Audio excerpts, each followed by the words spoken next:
Thank you ever so much for taking the time to speak with us on both of those related Russia-Ukraine stories. We move on now, though, to North America as President Donald Trump doubles down on claims that the Bureau of Labor Statistics had rigged jobs data during an interview to CBS. He continued to slam Erika McEntarfer, the former head of the Bureau of Labor Statistics, who he fired.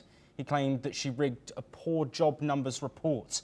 Following this, the BLS clarified that the revisions came from additional data submissions and recalculation of seasonal adjustments, a common practice in its monthly employment estimates.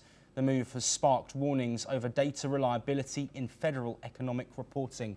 The BLS reported a gain of just 73,000 non-farm jobs in July and revised May and June job counts down by a combined 258,000.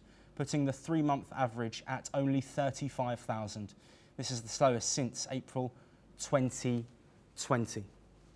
Well, joining us to discuss this development, Raymond Vickery, former US Assistant Secretary of Commerce, who's joining us live from Washington, D.C. Raymond, thank you for joining us. We don't have too much longer, but can I get your opinion on how this is playing out? Trump continuing to talk about this jobs report he says is rigged. Firstly, do you think it is rigged? And secondly, is Trump digging himself a deeper hole here? Well, thanks very much for having me, Joshua. No, this is not rigged. Dr. McEntarfer is a very well-respected, nonpartisan head of this. This is quite a common practice to revise in the face of new data. What's happened is President Trump got a report he didn't like, and he's trying to create a different reality. This is nothing new for him. He does it continuously, and it's really a part of the falsification which has gotten him to power, and he wants to sustain it to keep it there. It's a very, very unsettling development because it's an attempt to change reality. Does this go next? Where do you think that this discussion around data, specifically this jobs data, but also in general, will move? Do you think this is going to raise questions about Trump? And do you think it will see a shift in potential support for Donald Trump, given how public this has been?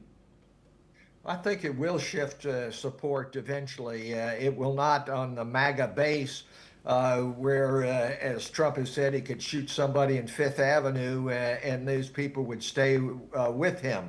But the reality is that there are people who were on the margin, and they aren't going to like that. And Donald Trump is increasingly concerned about the midterms.